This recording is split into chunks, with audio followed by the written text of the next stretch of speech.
संत साधु political मामले में issue में इंटरेस्ट लेने लगे, जब संत साधु हीरो हीरोइन की नग्न फिल्मों को जब वो लोग देखने, कुछ बेतुकी लोगों का जो दिमागी तौर पे सनकी हैं, जो दिमागी तौर पे पैरालाइज हैं, मेंटली पैरालाइज हैं, वो लोग तो हमेशा से हैं इस देश में। इधर उनकी तादाद जब से हमारी मोदी जी की सरकार आई है, उन लोगों की तादाद बढ़ गई। उनको रिएक्शन किस बात का हो रहा है हमारे संत जी को? क्या संत जी थिएटर हॉल में जाते हैं? क्या वो इस तरह की मूवी देखते हैं? क्या वो नग्न प्रदर्शन को देखते हैं? हमारे इंडिया में सबसे ज़्यादा पॉर्न मूवीज देखा जाता है, इसके बारे में लोग क्यों नहीं बोलते? हमारा देश आता है दहेज के मामले में चलाने पे नंबर 1 में देश आता है, बच्चियों को रेप करने में सबसे नंबर 1 पे हमारा देश आता है। वहाँ पे हमारे साधु और संत जो हैं, क्यों नहीं मानसिकता है? जहाँ जिस देश में इतने करोड़ लोग साधु और संत हैं, जहाँ पे हर जगह पे, हर सड़क पे, हर गली में मस्जिद और मंदिर है, जहाँ इतने सात्विक विचार के लोग होते हैं, आज यहाँ सिर्फ इसी बात पे चर्चा हो रही है कि किसी को जिंदा जला देंगे, किसी धरोहर को हम मिटा देंगे, किसी हरा रंग को हम हटा देंगे, किसी पीला रंग को हम हटा देंगे, किसी भगवान। BA, BCom, BSc, MA, MCom करें विश्व की सबसे बड़ी यूनिवर्सिटी इग्नू से। सॉल्व असाइनमेंट्स और गाइड बुक्स प्राप्त करें। संपर्क करें Mahakal computers, DAV PG college के पास, पंच मंदिरा मोड़ से दाहिने, सिवान। निकोरिया मासिक अनियमितताएं, बच्चेदानी में गांठ, बच्चेदानी बाहर निकालना और डिलीवरी से जुड़ी हर समस्याओं के लिए आज ही आएं डॉक्टर वंदना कुमारी के पास। पता है डॉक्टर रामाजी चौधरी से 100 कदम पूरब, डॉक्टर कॉलोनी, सिवानी। अधिक जानकारी के लिए नीचे दिए गए नंबर पर कॉल करें।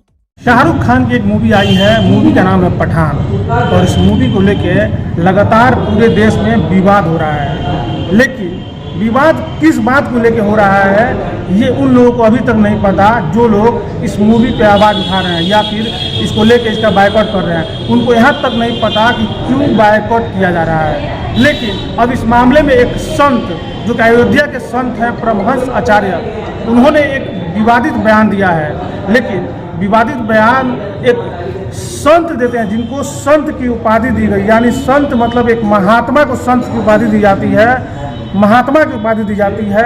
ऐसे लोग जो समाज को एक अच्छा राह दिखाते हैं, इनको देख के लोग आगे बढ़ते हैं। और ये लोग इस तरह के बयान दे तो सोचिए कि हमारा देश किस दिशा में जा रहा है। परमहंस आचार्य का जो बयान है, मैं आपको बता दूं, उन्होंने कहा है कि शाहरुख खान से अगर मेरी मुलाकात हो गई तो मैं शाहरुख खान को जिंदा जला दूंगा। जी वही शाहरुख खान जो अभी आपको बता दें कि कतर में फुटबॉल वर्ल्ड कप चल रहा था, तो फुटबॉल वर्ल्ड कप में जहां करीब 200 करोड़ दर्शक, समझ सकते हैं, उस फीफा वर्ल्ड कप से जुड़े हुए थे, और उस फीफा वर्ल्ड कप में शाहरुख खान जाकर अपने देश का प्रतिनिधित्व कर रहे थे वहां पे। और दीपिका पादुकोण, उस शाहरुख खान के बारे में एक संत ये कह रहे हैं कि अगर उनसे मुलाकात हो गई तो उनको जिंदा जला दिया जाएगा।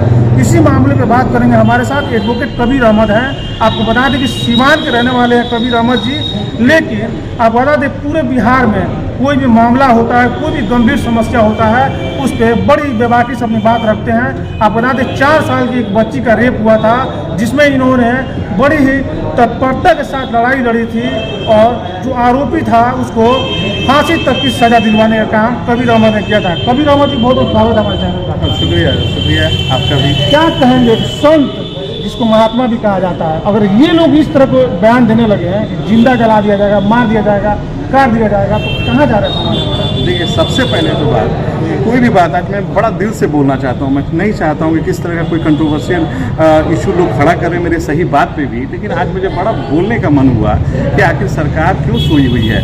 एक मैं बात बोलना चाहता हूँ कि the ultimate tragedy of the human being is not the brutality of few but silence of many. यहाँ कुछ बेतुकी लोगों का जो दिमागी तौर पे सनकी हैं, जो दिमागी तौर पे पैरालाइज हैं, मेंटली पैरालाइज हैं, वो लोग तो हमेशा से हैं इस देश में। इधर उनकी तादाद जब से हमारी मोदी जी की सरकार आई है, उन लोगों की तादाद बढ़ गई है, क्योंकि मोदी सरकार वैसे लोगों को चाबुक लगाने का काम नहीं कर रही है। मोदी सरकार ने उन लोगों को खुला दे रखा है कि आप इस तरह का बोलिए कि ताकि वोट का पोलराइजेशन हो, हिंदू मुस्लिम की खाई बढ़े और मेरा काम चलता रहे, और मैं यहाँ का सरकार और बेताज बादशाह बन करके बैठा रहूँ और लोगों को लड़ाने का काम करता रहूँ। मैं आज बात खुल करके बोल रहा हूँ। कबीर जी, 1 अरब 40 करोड़ की आबादी हमारे भारत की, और आपको लग रहा है कि इस तरह के बयानबाजी करने से हमारा भारत और आगे जाएगा और तरक्की की राह पर जाएगा, क्योंकि यही मोदी जी जिनका आप बात कर रहे हैं वो लगातार भारत के विकास की बात करते हैं। कई लोग हैं जो अखंड भारत की बात करते हैं, तो क्या किस बात की अखंड भारत की बात करते हैं कि जहाँ एक संत और साधु भी इस तरह के बयान दे रहे हैं जो अच्छे उपदेश देते हैं, इनके उपदेश से जो आने वाली पीढ़ी है उनको कुछ अच्छा सीखने का मौका मिलता है, लेकिन ये लोग कह रहे हैं जिंदा जला देंगे। तो सोचिए हमारा समाज की दिशा में जा रहा है। नहीं, संत साधु के कैटेगरी में तो ये लोग बिल्कुल नहीं हैं। जब संत साधु पॉलिटिकल मामले में इशू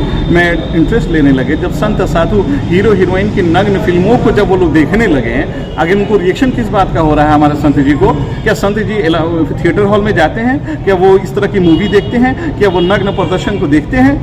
क्या इस तरह की बात तो नहीं है।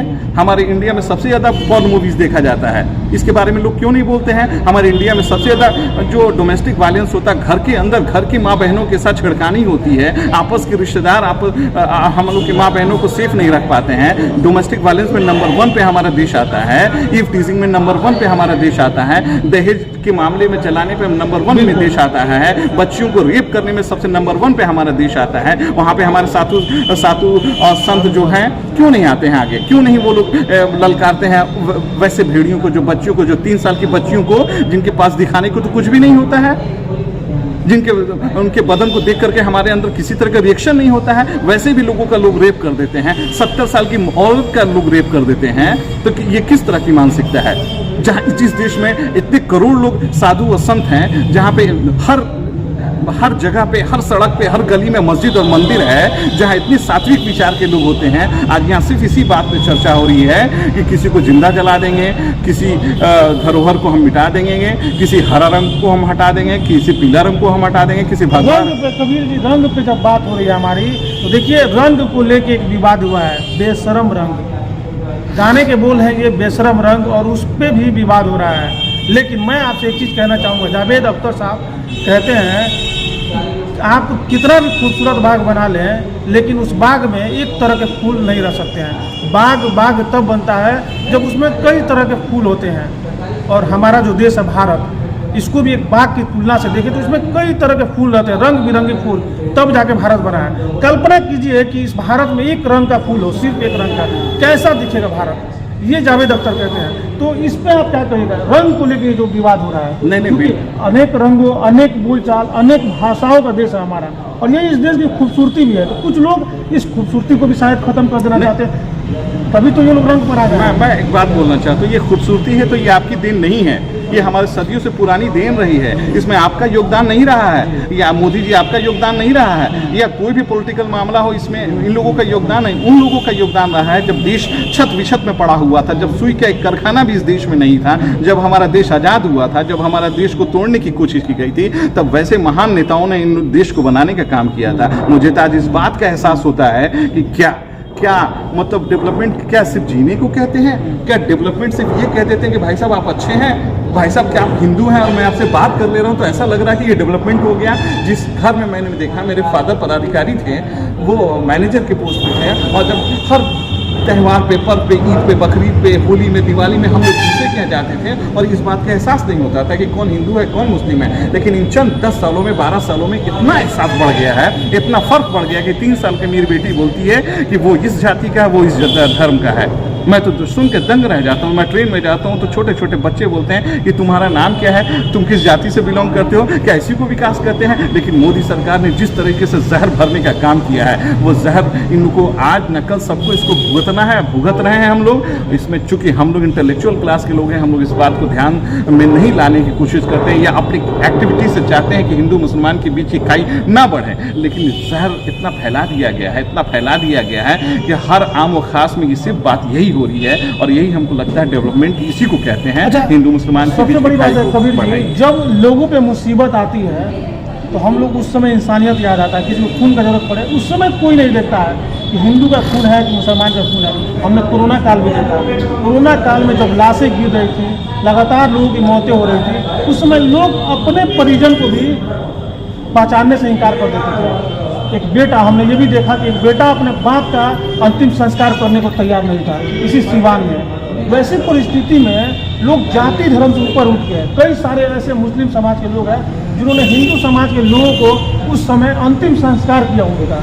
तो उस समय ये चीज़ याद नहीं आती है। तो फिर आखिर ऐसा क्या कारण हो जाता है कि जब इस तरह की फिल्में आती हैं, नाम जुड़ा होता है शाहरुख खान, आमिर खान, सलमान खान, तो यही लोग जो कल तक मुसलमान का खून लेते थे, मुसलमानों का मदद लेते थे, ये लोग विरोध करने सड़कों पर उतर जाते हैं। क्या कारण है इसका? देखिए, आपका क्वेश्चन तो बड़ा अच्छा है, लेकिन ये जो विवाद फैलाने वाले लोग हैं, सिर्फ और सिर्फ मुझे एक ही बात की शिकायत है कि सरकार इस पे अंकुश क्यों नहीं लगाती है, सरकार इनको खुला निमंत्रण क्यों दे रही है। अगर आज इस तरह से संत जो हैं, अयोध्या के संत, उन्होंने कहा कि शाहरुख खान अगर हमको मिल जाए तो मैं उनका जिंदा जला दूंगा, ये किस तरह का बेबाकीपन है, ये किस तरह का पागलपन है, ये किस तरह के माहौल को आप पनपने दे रहे हैं। अगर सरकार चाहे तो उन पर कंट्रोल कर लेती, सरकार चाहती तो तुरंत हाउस अरेस्ट करवा देती। अगर उनको इतना जाति धर्म का या इतना वोट बैंक का डर है तो उनको हाउस अरेस्ट करवा देती, उनको मलाई मक्खन खाने को देती, उनको एसी रूम दे देती, लेकिन उनको बोलती कि आप इस तरह का अनर्गल बयान मत दें।